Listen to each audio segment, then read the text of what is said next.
Hello, welcome back to another star-studded episode of the Chatterbox with your boy King Jacob, and where we bring you the greatest news in media, and we work with the best of the best.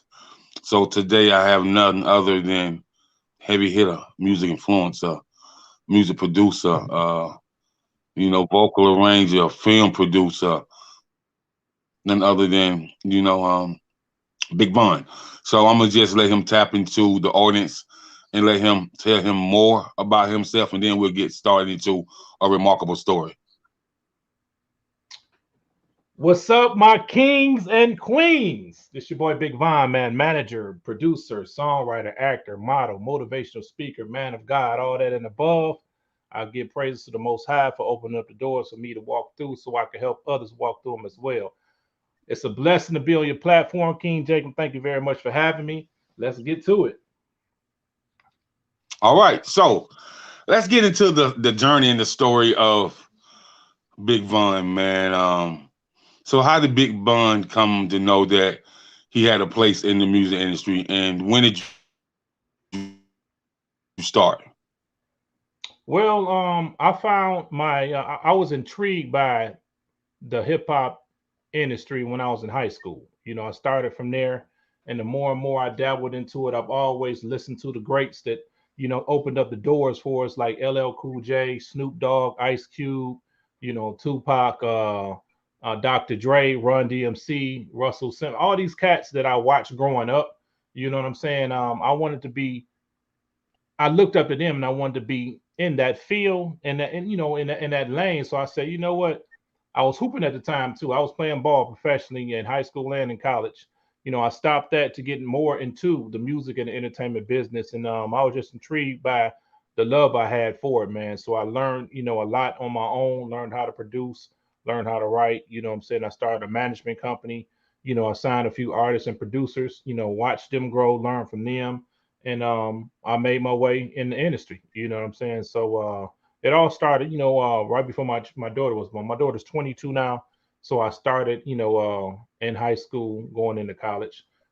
Graduated from both. What I'm saying, got a degree in business management and psychology, and I just furthered my education in the entertainment business after that. Okay. So as you learned that you had a place in the entertainment industry, or did you come in as a producer, a rapper, a singer, songwriter, all the above? Now I came in as a rapper, man. Like, it was a group that me and my homeboy started. I went to school with Darius. Rest in peace. He had passed away. My boy Ziggy, what I'm saying? He's a Rasta from Jamaica. What I'm saying? And we all had a little group that we started, and from there, I kind of felt like, yo, I'm too damn tall to be in this group. I'm 6'6", man. I might stand out, and I just wasn't feeling it then the rapping, but I fell back, what I'm saying? And we kind Mhm. of parted ways as we got older, and I just got more into the business side of it. I learned the business first. What I'm saying? I had to learn that first before I really get my feet wet. What I'm saying? In music and and things of that Mhm. nature.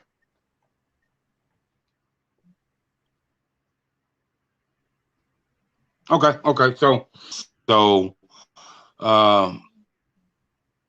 Let's talk about the area that you're from, and then we'll get back and more to your gifts of music. So, where did you grow up at? Grew up in Detroit, Michigan, born and raised.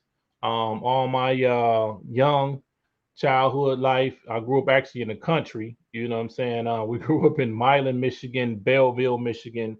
What I'm saying? And it was real country out there. House was on a dirt road, no street lights. What I'm saying? Farm, grew our own food. We had our own, animals in the back too. So that kind of life I really appreciated. What I'm saying? But we didn't start there. What I'm saying? I actually grew up in the inner city of Detroit, and then we moved to the country. What I'm saying? And I experienced the country life, which is the Okay. best life for kids to grow up in. So that Right. alone, after I stayed in the country, then that's when I moved to the inner city of Detroit, and that's when I started reaping havoc. What I'm saying? I wanted to feel myself at 16, and I started getting into the streets and dibbled and dabbed in that, and that wasn't for me. I made my money and then I left it alone. I still went to school though and graduated while I was doing that. So Okay. So, So upon you learning the business, because there's a lot of corporate structure in the business, Oh yeah, and a yeah, lot of people don't understand that the music industry is very corporate. You know what I yeah, mean? There's cause the labels are the epitome of a Fortune 500 company. It's ran like a Fortune 500 company, yes, sir. and so with that being said, as you learn the business about the copyrights and the publishing and Hmm. and just all the above, and then you start your management company.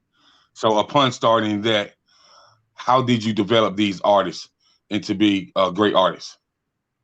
Well, I'm very particular about artists that I look for. They got to be unique. They got to be different. You know what I'm saying? They got to have a different sound. You got to be a go getter, and you got to really be motivated. You know what I'm saying? A lot of artists today, you know what I'm saying? We're in a different age today with music. So a lot of the artists from our city, from Detroit, Michigan, kind of sound similar. But when I started managing artists, my first artist was a cat named Foo from Southwest Detroit, Spanish cat, can rap his ass off. I'm talking about, kind of like what Twister at. He that fast and rapping, and he was lyrically influenced by Twister too. Um, I got into the business, and I got to start this off, which I should have started before we even really got into it. How I got into the music business was with Proof from D12. I met Proof downtown at a club called St. Andrews in Detroit, and he was doing a show down there. Happened to bump into him going to the bathroom, and kicked it with him. You know what I'm saying? We had good vibes, and we clicked right then and there. So Proof really showed me the ropes to the music business. The more and more I hung around him, I gained more knowledge of the business, along with me taking up business management and learning it myself. He showed me a lot of things, and then he brought me around a lot of people, brought me around M. You know what I'm saying? Had a chance to meet him back in the day. But I kind of appreciate that brother, because if it wasn't for him, I wouldn't be doing, where I'm at right now, because, he showed me different things on how to maneuver in this business. You know what I'm saying? So rest in peace, Proof. You know what I'm saying? That's my dog. And I always remember him for bringing me in this business. Back to the artist Foo from Southwest.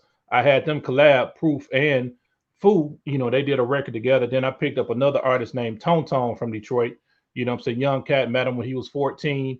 And I started with Tone, developed him, got his music on the radio, caught a buzz in Detroit. He was one of the hottest rappers in Detroit at that time. This was back in 2002, and did my thing with Tone Tone. Then I ran into producers, so I managed two producers. I started working with a producer named Symphony from Detroit, got him a couple placements in the industry. Then started working with Helliver, Helliver, we go way back. I don't know if you know about Helliver, but Helliver on the beat, you might hear his tag on a lot of production today.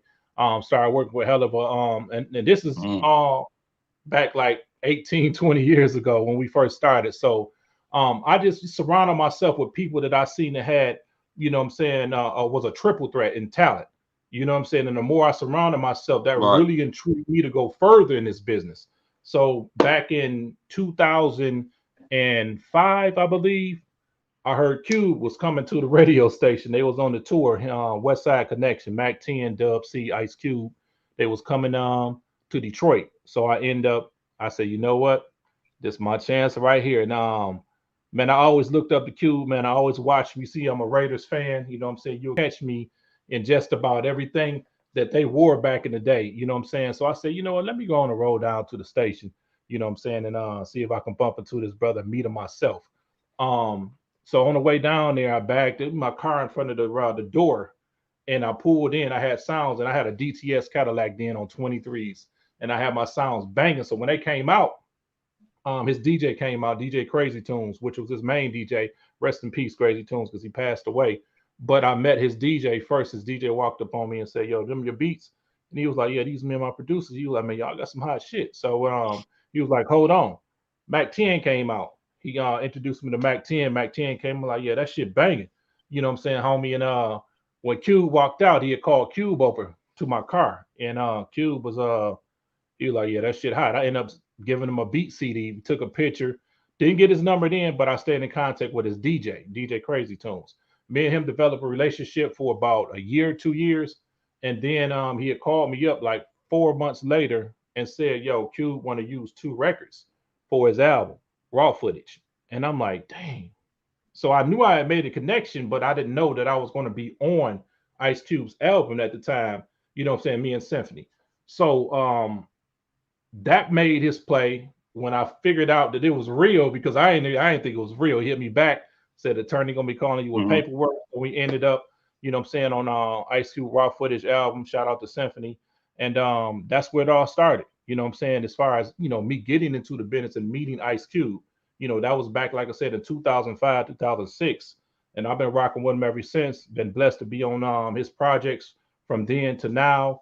And I respect the brother because I look up to him. You know, I had a chance to be on the sets of Ride Along, the first Ride Along, and a few other his movies that he did. And so I watched the filming being done too. So that really inspired me too. And I started my own film production company a year and a half ago. So I just got my feet in it. So I've been doing it for almost a year and a half, 2 years with the filming as well. And I created my own TV shows, you know. So back to Rewind, after I met Q, we ended up doing some more work with Eminem. Eminem had an artist named Stat Quo from Atlanta. We did Stat Quo's first single. It was called Like That. You know what I'm saying? And that was a big record for Stat Quo. That opened up the doors to so many other situations. We ended up doing stuff with HBO, MTV, BET, the show Entourage used to come on HBO. Got music on there. So that record alone just opened up a lot of doors for me and Symphony. And it just kept moving. God just kept on opening up more doors. See, I wasn't so pressed on working with a bunch of artists. I wanted to work with artists that I looked up to, that really opened up the doors of hip hop. You know what I'm saying? So I wouldn't say chase them, but I actually followed their lane. So wherever they was at, I would make my way to them so I can get closer and closer to meet them in person and try to go on and, you know, make that connection. So I think that's why I'm still relevant in doing what I'm doing, because I never chased after every hot artist in the industry just because they got a record on radio or just because you hear it, you know, 24/7 and, you know, in different cities. I want to work with people that I feel comfortable with, that's really putting something out for your earlobes, that's really spitting that game. You know what I'm saying? So a lot of the music today, like, you really don't understand what they're saying. And you know what I'm saying? And then it ain't nothing worth it listening to. You know what I'm saying? It's not real. You know what I'm saying? So that's one of the things that I told myself growing up is speak what you seek until you see what you said. So I spoke everything that I wanted to do into existence. And you see, I wear it on my clothing too. So I got my hoodies that say this, you know what I'm saying? And I just started selling these. So I manifested everything that I wanted to do in this business over the course that I've been doing it. Right. So upon hooking up with Ice Cube and his DJ and Dub C, man. So with those records with Ice Cube, did they open up more doors for you on the west side of things? Oh yeah, most definitely. Like, you know, Cube plugged through the whole, you know, West Coast. So I had a chance to meet Snoop, you know, and work with Snoop too, and still cool with Uncle, you know, Uncle Snoop now. Like, who else? It's so many, you know, it's about 4 other West Coast artists is big out there, ended up opening up, because once they found out I was on Cube's project, they was hitting me up. You know what I'm saying? So E40, Too Short, you know what I'm saying? I know I'm drawing a blank right now. I know it's a couple other big ones, but like, I've just been blessed and put in positions to work with a lot of artists. And it's not just me, it's my team. You know what I'm saying? Because I do have like 4 other producers that's up under my production company. So we just come together and work and create hits. You know what I'm saying? And I end up going to the artist. Like, I don't really like doing the email thing, man, because people don't check their emails, especially when on the tour and on the road. They don't check their email for weeks or months. So when I get a chance to actually go to them in person, I'm flying to them.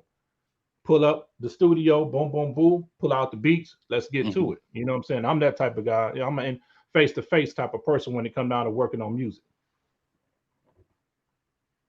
Right. So you as a producer, you know, a lot of producers have different range and they make different productions. So are you the type of producer that make, you know, hip hop, R&B, jazz, blues, country, gospel, southern soul, all the above? Oh, we do everything. We do it all, man. Like, that's the thing. Like, you don't want to stay in one lane and one genre of music because it's so much more.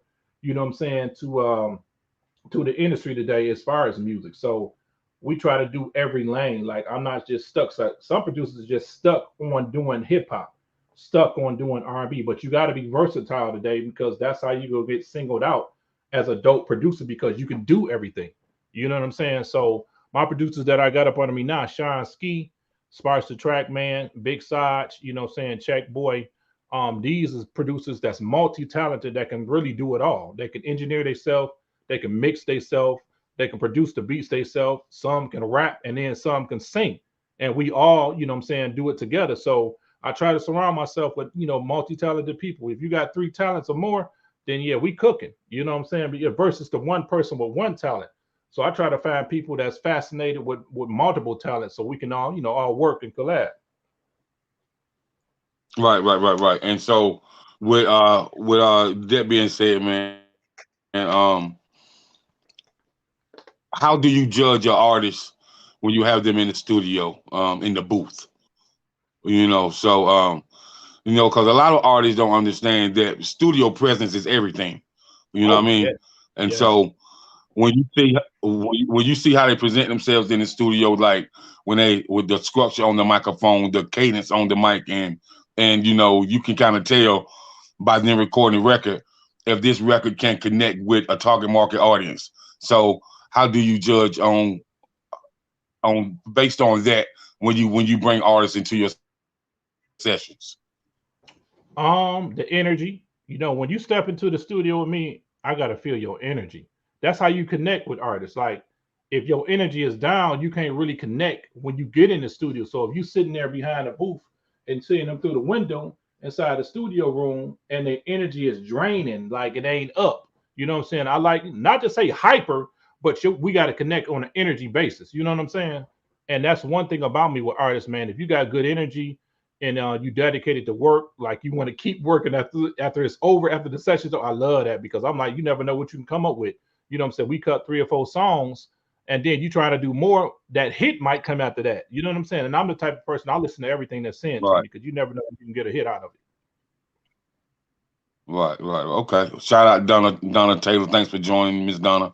Appreciate that. All the way from North Carolina joining us. So shout out to you. Can we send that link So out? with that being said, I know you work.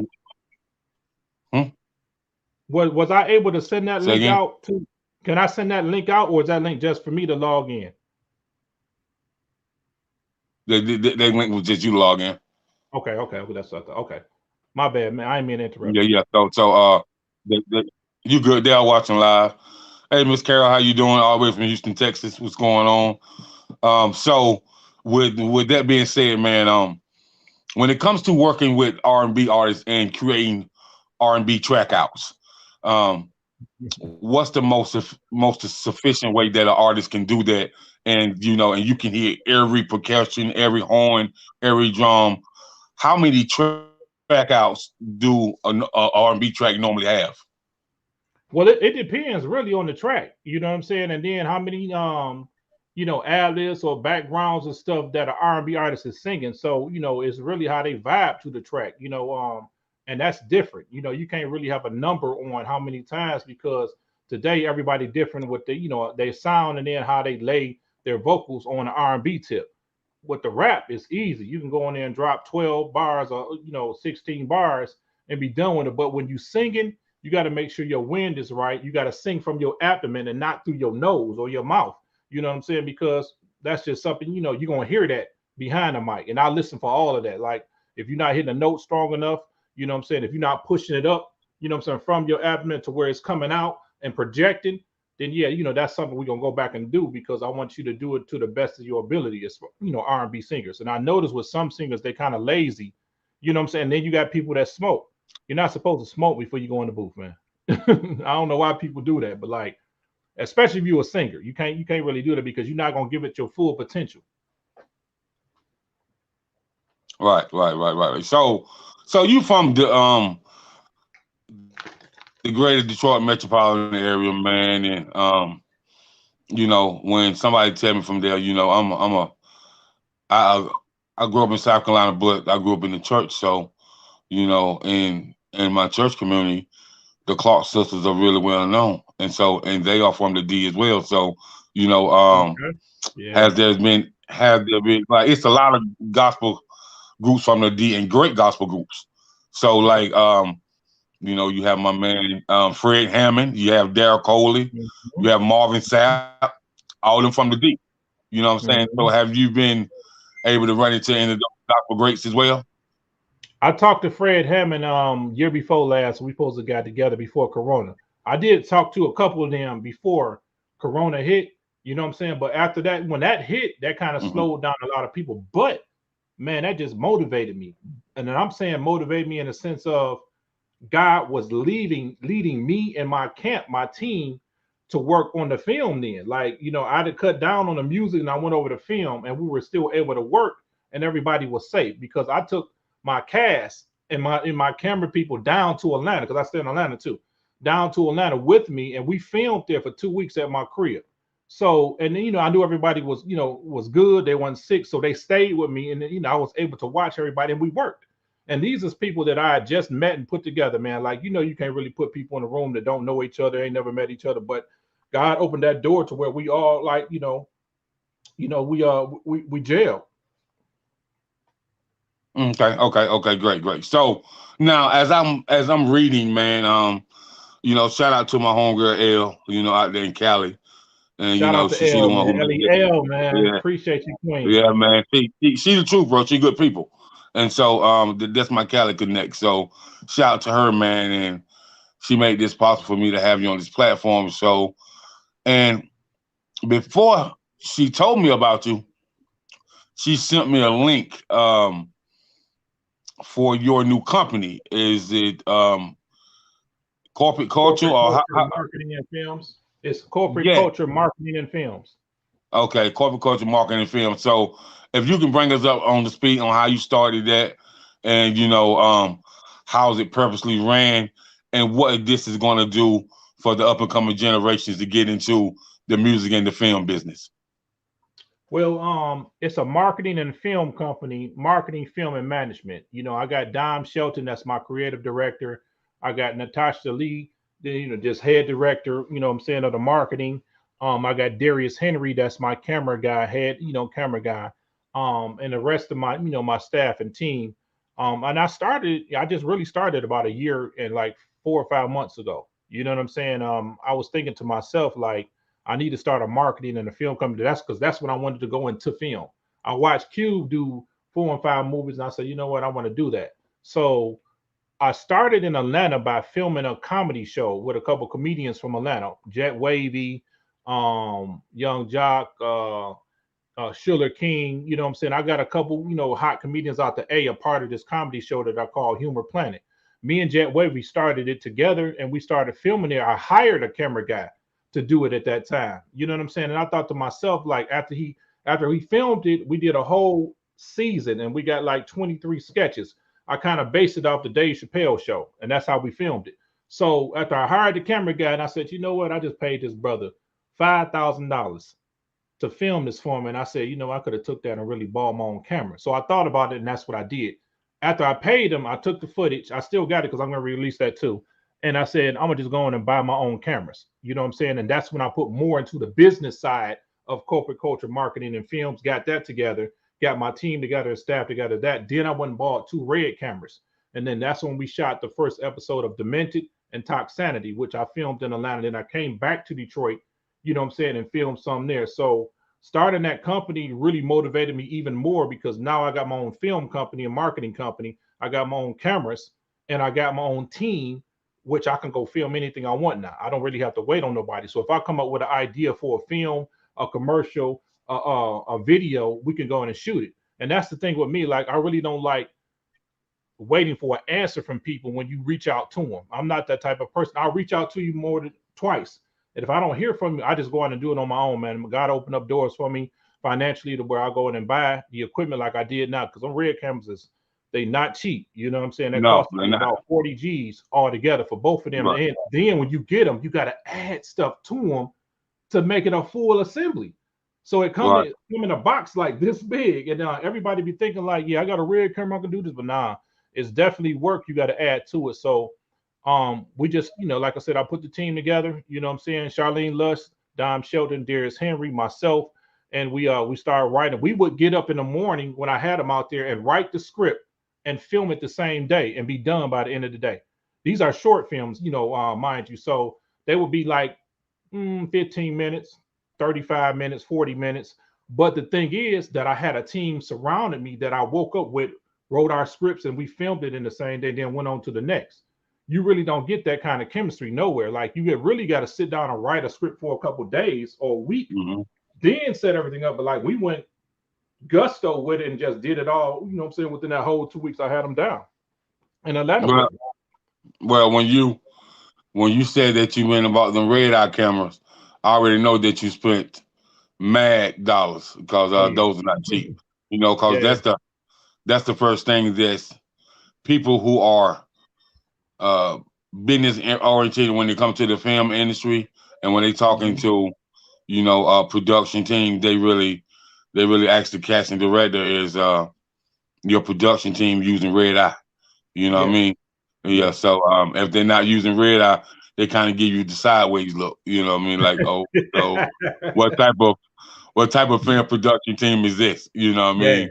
Yeah. If they using, but it's funny you say that, man, because I don't know, man. Is it me or is these kids real savvy with them iPhone cameras, bro?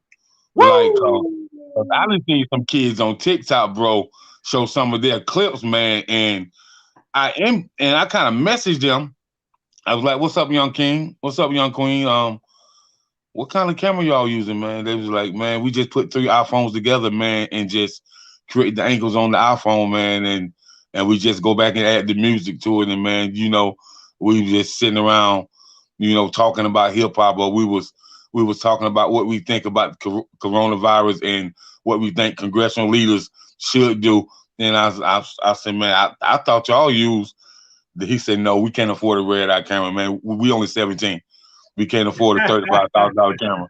And so it's just amazing how technical these kids are with this film, with these films, man, and with the music and just being producers. And because I had a lady call me from out of Atlanta, and her son is 14, man, and Mhm.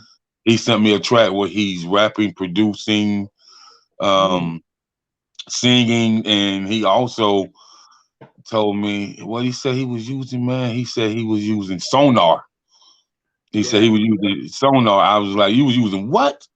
He said, "I just used sonar with a great condensed Mac with a Hmm. little small MIDI keyboard in my computer, man." And I said, "Man, what software you use for your mastering?" He said, "Ozone." You know what I mean? But I just used the Yeah. demo version. And I said, "And you how old?" He said 14. I was like, "Wow, Yeah. amazing." So these kids are savvy, man, and when because I heard 50 Cent say he had kids send him in short films all the time, man. And these kids use his iPhones. He's like, "Man, the way these kids use these iPhone cameras, man, is Hmm. unbelievable." So Yeah. it's crazy, man. But with you dropping those short films like that, man, and so um, how many projects that you got coming out as far as under your new company, man? Because I seen all the sponsors, man, when it comes to HBO, Stars, Hmm. Roku, you got all type of sponsors on there, man. So how many projects that you got coming out? Well, I got a film that we did called Toxanity, which is about male domestic violence. Now you Okay, always seeing the female getting abused and everything, right? I right. created this and came up with this episode of Toxanity, and I put toxic and sanity together. For one, like I thought that was just dope. Me even coming up with that because everybody go through toxic situations in their life. So if you in Mhm. the toxic situation and then your sanity is not right, I just merged them two words together, copyrighted, and started the show with that particular name right there, Toxanity. And I said, you know what? My first episode is going to be about something that they don't talk about and something that's that's relatable, but you never see it on the big screen. Male domestic violence. You never see a man getting his ass whooped. So that's what the first episode of Toxanity is about. Is male domestic violence, and the girl that's playing, her name is Siobhan, and she's playing Fendi, and Fendi just crazy. She crazy in the whole segment. And mind you, it's only like 38 minutes. You know what I'm saying? So it was a short film, but I've been getting a lot of good reviews by it, and I'm about to have it on Tubi and Amazon next month. You know what I'm saying? Well, Actually, by the end of this month. Well, I just want to say this one, man. I just want to tell you, man, that I've did a few interviews with males that have been through domestic violence. Ooh. I actually went through with a young man that was in the army, and Mm. he was going through male domestic violence. And being on a short film is great, but this really needs to be a whole TV series, brother. Woo. This needs to be a whole. I ain't talking about no movie. I'm talking about a TV series with 5 or 6 seasons, Thank you, some Lord. Thank some you, God. some Ooh. some Oscar Hey, nominations and all the yeah. above, brother. You know what Hey, I mean? you know what? You the eighth person that done told me that, King Jacob, and I sit here and be thinking like I know this ain't really touching people like that because I done had like 4 people hit me yesterday like, yo man, I just watched your film on YouTube. I said, how did you find it? He was just searching stuff that he was searching something with toxic in it, and it came up, and he started watching it. He was like, bro, I ain't never seen that when the dude was getting domestically abused, and I'm like, yeah, I want to create topics surrounding our culture as black people and letting people see inside of our culture and the things that we went through in our history. So each episode is going to be different, but it's going to be something that's going to bring awareness to a topic that's going on in our culture. Domestic violence, no love, you know what I'm saying? Let's, domestic violence, no love, let me think, hatefulness, you know what I'm saying? Like, I'm going to touch on things that you will go through in real life through this. So, and it is a series. You know what I'm saying? Right, right. There's 10 episodes. I'm on the third one now. So it is going to be a TV series. I'm going to put the first one out, like I said, on Tubi and Amazon. I'm working on the second one to this one right now, but I got 3 shot already. I just ain't put the other 2 out. Right. I got a script I'm gonna be writing soon, man, and it's Mhm. based on black man in America, and it's called The Reason Why I Don't Smile. And Mm. it's just based on the police brutality, growing up without fathers, you know, the toxic ways that our mothers treat us because we look like our fathers, and you Mm. know, it just is based around black men in America and the reason why you don't see black men smiling.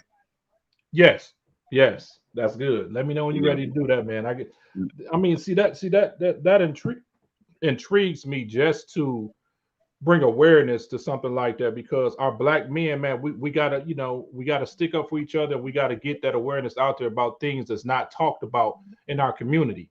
And Hmm. that's why I said I wanted to start Toxicity because toxicity is a way of life, that things that we go through that's toxic every day. So I just want to cover something that people gonna be relatable to and want to see it, you know what I'm saying, on this particular series.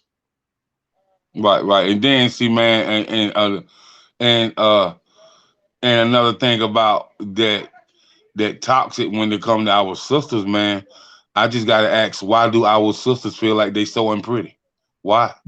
Who told them that?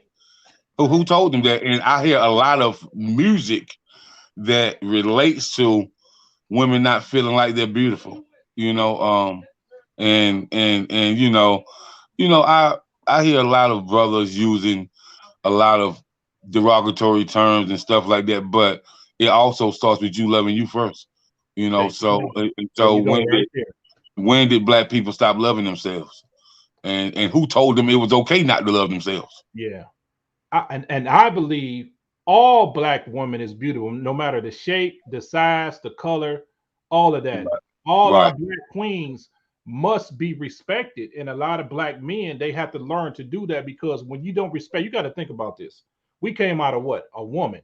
A woman right. birthed men into this world. You know what I'm Mm-hmm. saying? So you got to give her respect just for doing that. It took her 9 months to push out males into this world. So by that right there alone, that should give you reason enough to respect my beautiful black queen, to make That's sure right. that she's cared for because she birthed you into this world to be a leader, to be, a provider, to be a king. So people don't Right, understand that. So you have to really break that down and let them know. Support and be there for your black queens. Understand what they go through because they birthed you into this world. They give you life. So God created man and woman, Adam and Eve, and that was Eve was his rib. So a queen got to be by her king. I don't right. understand people, especially when they speak derogatory in a lot of these rap, rap songs today about a black woman. You know what I'm saying? And this is why a lot of men, when they hear that, they go over to another race or another nationality. Oh, I got a bad piece. Oh, she a bad bitch, bro. She a foreign chick. They all the foreign. That's what you see today. That's what men want today is a foreign chick. But we really gotta look at the fact on how we even hear ourselves as men, and we gotta respect the black woman. But you know, it's funny you say that. When I was living in the Fort Lauderdale, Miami area, I had a Spanish lady from Dominican Republic, and she's about my skin complexion. And she said I see a lot of black men with chicks from other countries. She said, Mm-hmm. but baby boy, just let me tell you, Dominican women, Spanish women, Puerto Rican women, they're nothing but black women that didn't make it across the boat. We were just left behind. And so Yeah. that's why we have the same structure, the same skin tone. We have the same athletic ability. You know, we have the same type of way we carry ourselves. She was like, we are the same. And you know, I even had a Mexican lady from El Salvador tell me that. She was like, you know, the first Mexican that they discovered has had a skin tone like yours. You know what I Yeah. mean? So it's deep, man. It's real deep, man. And so, you know, man, but we definitely got to big up our queens, Yeah. and our queens got big ups to the kings as well. So, you know, but we're gonna get back to this right here. What's behind you? So that was a picture L sent me, and she sent me all these plaques of Spotify, YouTube, Yeah. everything. So Yeah. let's talk about some of your accolades and some of the things you've been recognized for, and some of the platinum and the gold plaques that you receive as a producer. Oh man, it's a blessing. Like I said, it's not about me. It's about how God has opened up the doors for me and my team. And Hmm. that one right there, the Ice Cube YouTube plaque with 14 million views. That's a record Sasquatch that Cube put out. Shout out to Check Boy. And it was just something at the time. Like Cube is so creative, man, with his music, and it's a different record, but it's so hard. It's hard. Hmm. He really came like Godzilla on there because he's talking about a Sasquatch, somebody coming out the woods. Hmm. You know what I'm saying? And then the album up here, Everything's Corrupt. We got 7 records on there, so it's pretty much half the album. Everybody that don't know about Everything Corrupt, go grab that boy right now. It came out the end of 18, beginning of 19. You know what I'm saying? And we got 7 records on that. The Billboard chart up there, chart number 14, that's Birdman and Lil Wayne. You know what I'm saying? We produced Fire Flame. You know what I'm saying, on Birdman and Lil Wayne. Let me give you a backstory on that. Lil Wayne got locked up. When he was locked up, I was communicating with Birdman. I sent Birdman his beat, you know what I'm saying? And he said it was dope. He wanted to use it for a single. I thought he was bullshitting, to be honest. But his engineer hit me back like, yo, Birdman want this beat. And I'm like, okay, cool. Shit. He sent me over paperwork on it. Wayne had got out of jail the next week. I did not know Wayne was gonna go on this record. You know what I'm saying? So Wayne ended up getting on the record and it shot out of here. It's called Fire Flame. Shot to the top. It was everywhere. You know what I'm saying? So now it's in the Guinness Book of World Records. That's the first record that Lil Wayne got on when he got out of jail, and they shot the video to it. If you go look up the video Fire Flame, you will see it's crazy, man. Video is dope.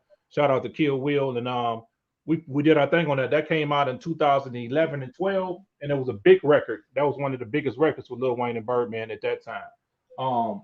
The plaque right here behind me, this is the Fetty Wap plaque. I don't know if you're familiar with Fetty Wap, artist from New Jersey.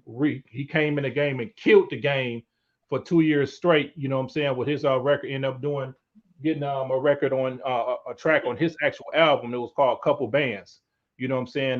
Like I said, Fetty Wap he's the one who had the song Trap Queen, and Trap Right, Queen. right. So they played Trap Queen out. I mean, talking about they played that record so much and it was 2 years old before it blew up. See, people don't even know that he was working that records 2 years before he even got big.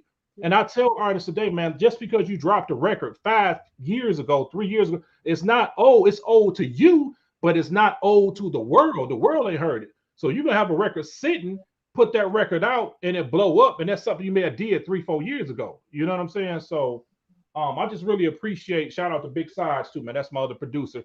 I really appreciate my team, and I'm always involved in them and shout them out because there's no I in team, for one. teamwork makes the dream work, and I've always been, my mom always taught me to believe in that, as a child up to now. Okay, so let's and there was another the picture she sent me. You Oh yeah, received it's 8 more. I just say got them. I'm about to put them up tomorrow. It's 8 more of them. you received something from what, Spotify and iTunes as well, right?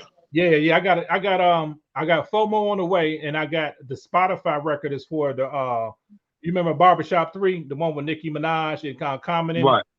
You did the single to the movie for that. It's called let me go. I did so many records, man. But anyway, we did the single to that. Ice Cube and Common is on the. It's called Real People. My bad, y'all. I lost my train of thought. How that even came about? We seen it with Rick Cube hit me up. He was looking for records for the movie, and I'm like, damn, So I hit my homie up, my songwriter Dion Primo. This brother's so dope. He's from LA, out in Cali, West Coast. He's so dope with that pen, man. So I said, man, you got anything for Barbershop 3? The next cut is coming out. He was like, hell yeah. He sent me a record, and I'm like, this is it, but we got to change something up on it. I didn't feel the hook. So I said, let me change the hook around, rewrite it and change it to Real People, because he had it saying something else. When he did that, and then we re-recorded it, the hook over, sent it back to me, and I listened to it. I'm like, oh yeah, this is it. I sent it to Cube 2 days later. Cube hit me up like, yo, that record out of here, and I'm gonna have Comment on it on Saturday. And I'm like, you gonna have who on it? I'm like, wait a minute. So Comment is one of the artists I want to work with. So in my head, I'm thinking like, yo, he just said Comment, and Comment was on my list to work with anyway. I just, I was astonished, man. And I really thank Ice Cube for that, man, and put Comment on the record. And then they used that record to say that stopped the beef that they had. Remember that they had beef back in the day, Comment and right. Ice Cube. Man, they've been stopped that. They grown ass man right now. Ain't nobody still beefing right now, man. And no damn 40 and 50 years old. But they put it in the media that record, stopped the beef. And I was reading all the blogs and stuff. I'm like, nah, man. They came together as men, man. The man is in the movie, so what is he beefing with him for? And that was good. That was good publicity, though. That's called, that's marketing, that's branding, that's publicity. And that's good. Say that a producer can bring them together to stop the beef, which was you. So that's good all the way around the board. That means that everybody wins. Everybody won. You know what I mean? It's a blessing just to even hear the song in the film, because when Barack came, if you ever seen the movie, when at the end of the movie, Barack coming to the barbershop to get his hair cut by Cedric the Entertainer, the song comes on then, and then as it goes off, my credit is right next to O'Shea Jackson, Dion Primo, Tone Mason. You know what I'm saying? And just to see that's film credit right there. I would take that over anything, because when you pull it up now, your name is a part of film history. You know what I'm saying? So a lot of producers don't think about that. They just like, yo, man, give me the check, man. I don't care about it. But nah, I'll take the publishing and the film credit over the check, because they're going to pick you to come in on another project when they see your name and credits and stuff like that, especially next to greats like Ice Cube. So shout out to Dion Primo and Tone Mason, man, and Ice Cube, man. We really put that down, and Common on that record.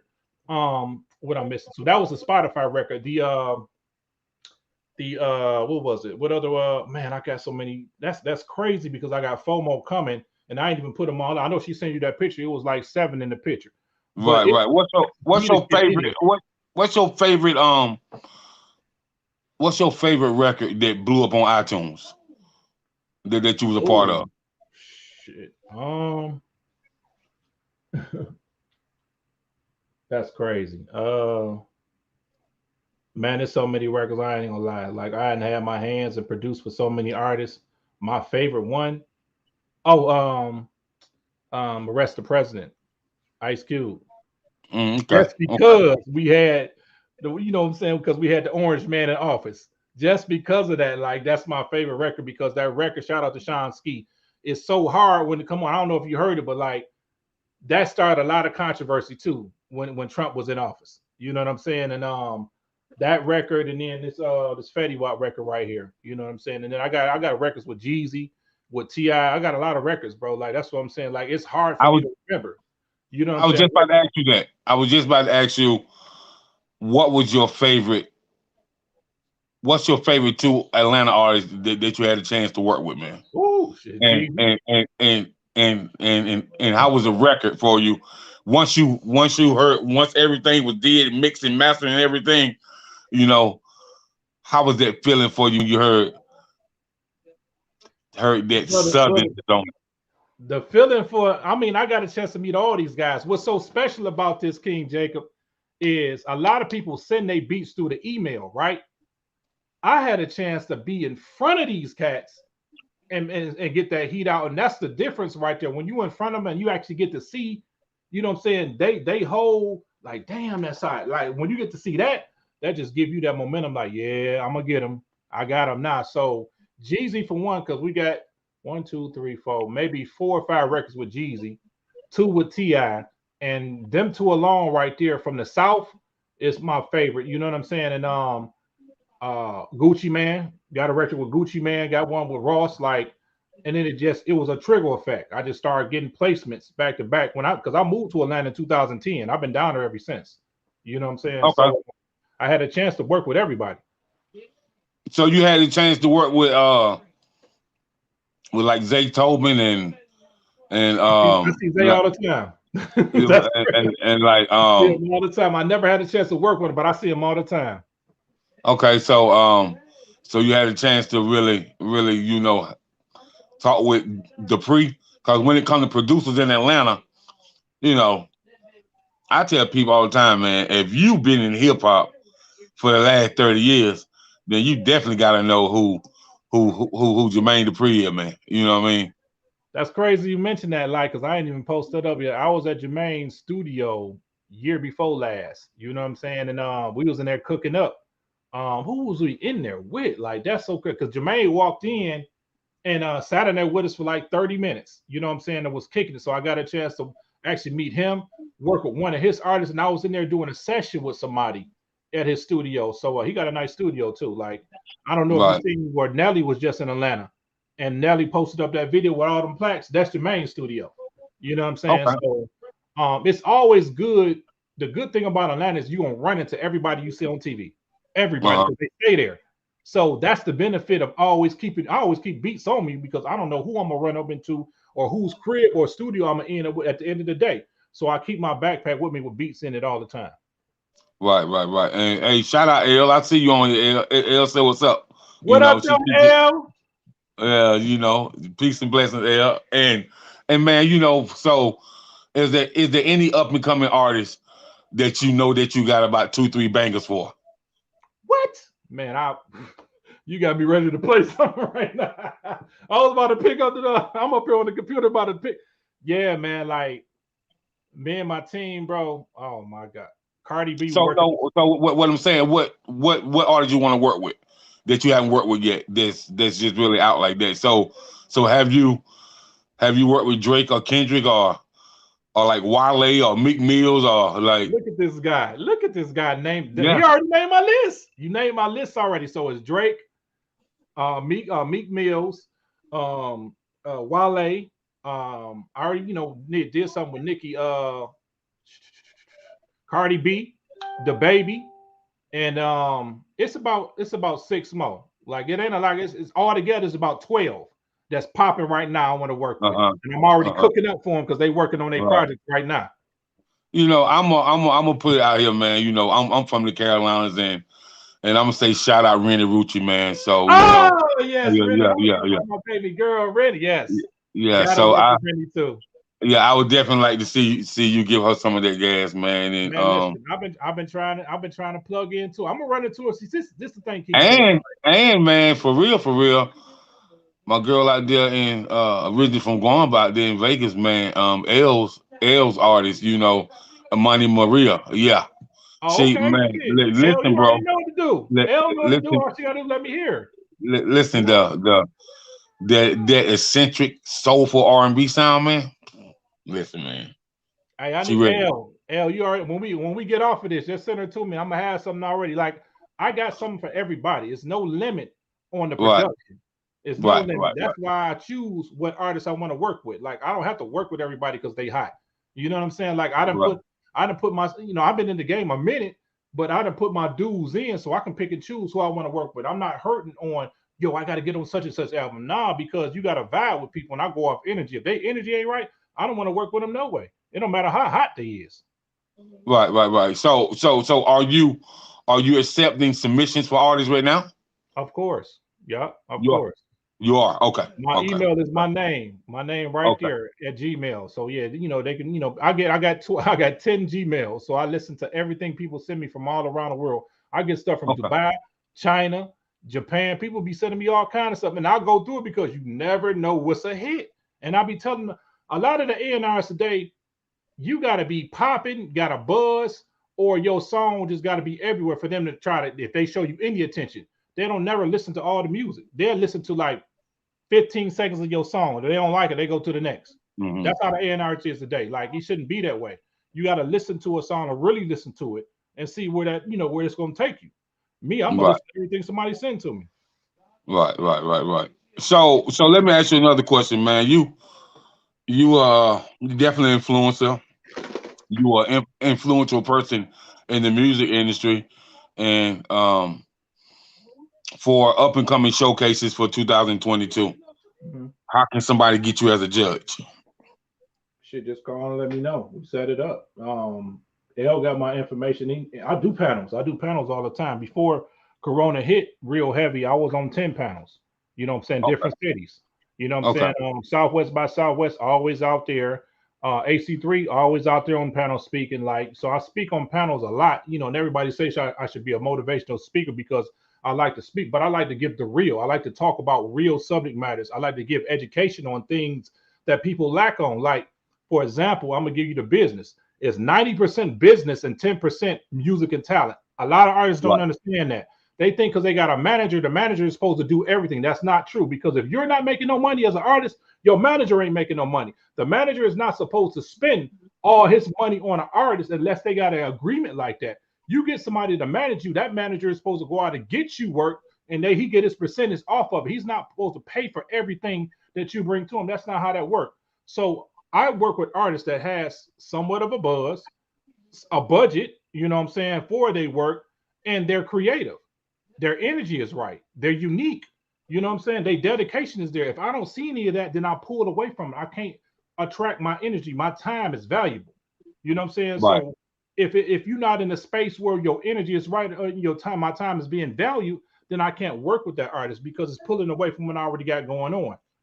This is why I say what I say. Speak what you seek until you see what you said, because I'm speaking everything that I'm doing. I spoke all this into existence, all of it. You know what I'm saying? And a lot of people don't pray before they make decisions. I pray before I make decisions. I pray before I send out beats.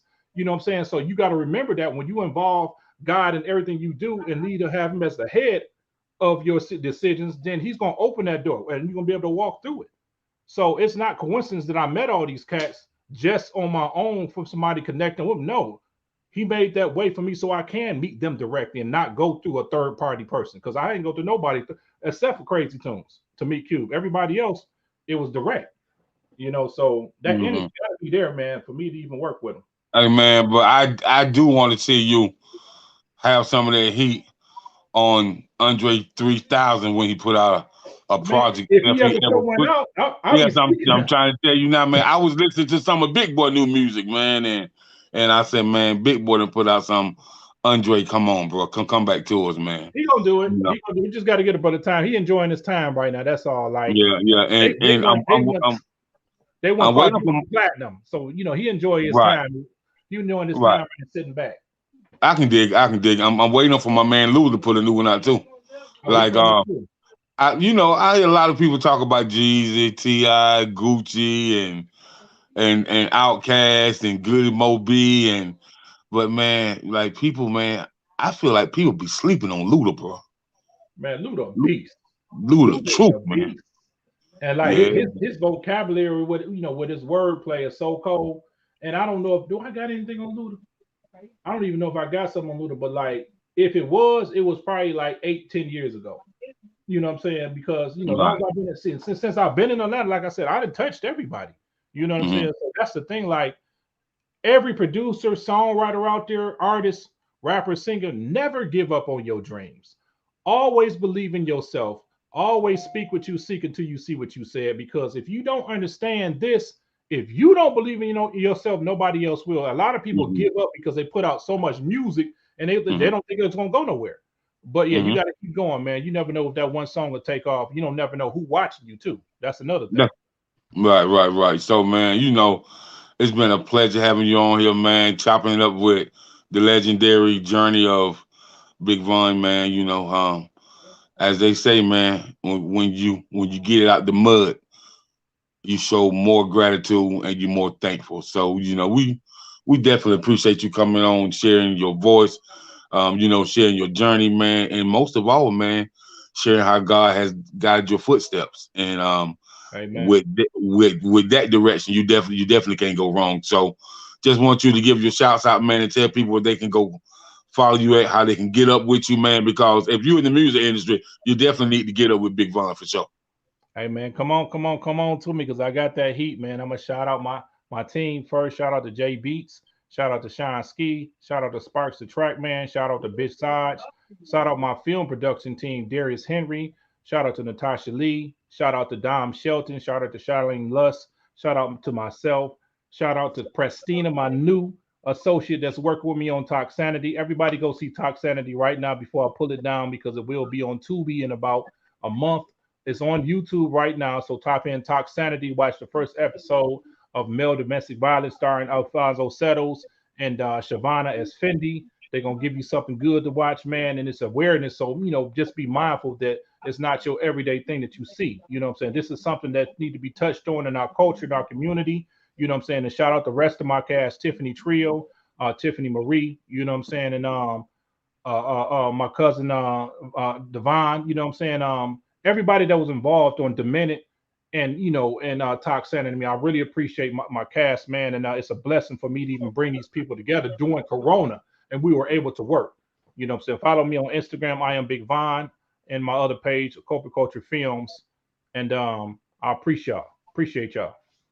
For sure. And L says thank you so much for coming in and Shout out chopping to it up with me. LEL. Shout out to LEL. Shout out to King Jacob, man. I appreciate y'all so much. No doubt, man. We definitely appreciate you, man, and we'll definitely bring you back, man, as time progresses, and I see you on these TV series and stuff. I'll be getting up with you, but I'll be getting up with you through L. I definitely get with her to really get up with you and just build with you, man. And until next time, man, you stay safe, be blessed, be encouraged, man, and just remember, we have to inspire to be inspired. Peace and blessings, everybody. Thank you. Let's get it. Yes, sir.